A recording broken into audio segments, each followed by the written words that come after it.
On Shabbat, I would spend my time going to the casinos, playing Texas Hold'em, playing with the best players in the world. The biggest game there was, when I would show up, they'd start a new game. Not really a good sign, by the way. But I was a good player because I had no fear, because I had lots of money. And I beat a lot of players. I played in tournaments. I won some. I didn't realize that I was stealing this whole time. Most Jews don't know that gambling is stealing. That's the problem. While my business was kosher, very kosher. We did honest investments, honest fees, honest everything. My hobby was a big problem. Why is gambling stealing?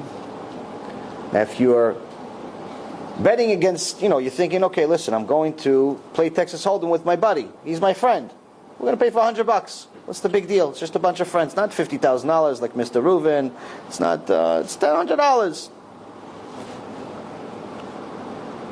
The problem is that even if your friend has millions and millions in the bank, but he loses even $100 to you, he doesn't really want to give it to you.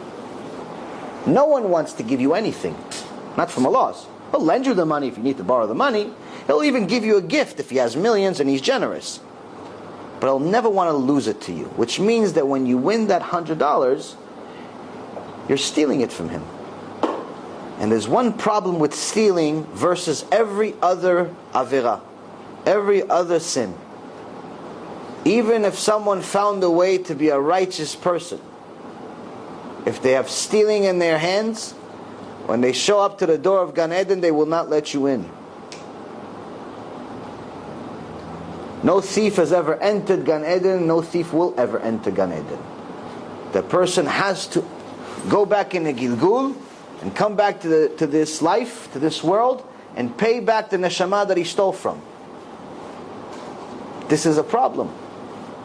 This is a serious problem because us Jews, we like to gamble. Second reason why gambling is not allowed is because gambling is done in a place that's usually full of immodesty. Chas v'shalom, if you actually end up at a casino, Shem Erachem, what's there? It's not only not modest, but it's a full chilul Hashem, especially when the guy shows up with a kippah, like I used to go and see people.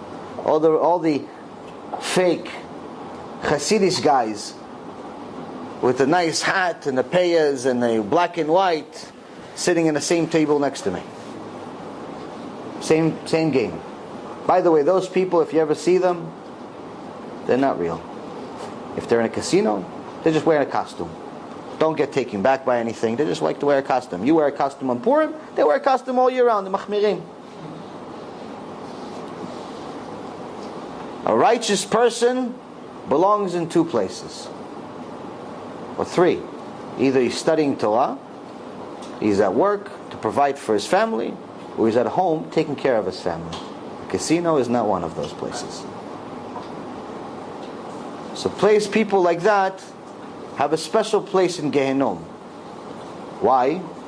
Because they're doing something much worse than stealing. They're making the worst possible sin in Judaism called Chilul Hashem. Someone like me, before I became religious, would justify myself because of them. I said, listen, I'm here, I'm not religious. I'm being me. What are you doing here? You're supposed to be this holy person. You get to know all these gamblers, by the way, whether they're professionals that you see on television or they're just a guy that's starting out, they're all degenerates, by the way. Every single one of them is a degenerate.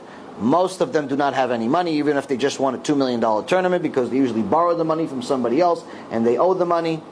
They're all degenerates. And in general, 99% of them do not have any money. But nonetheless, us Jews are not allowed in those places. Last part of why gambling is not allowed is because Chazal says that if gambling was allowed, the world would go and become Sodom and Gomorrah. So aside from the immodesty, which obviously goes against protecting your eyes, which creates a lot of sins, which we'll talk about Be'ezrat Hashem tomorrow, and aside from the Chilul Hashem, and aside from the stealing, you're putting yourself in a very, very big dilemma with Hashem. So you have to stay away from those places. You've just experienced another Torah class brought to you by TorahAnytime.com.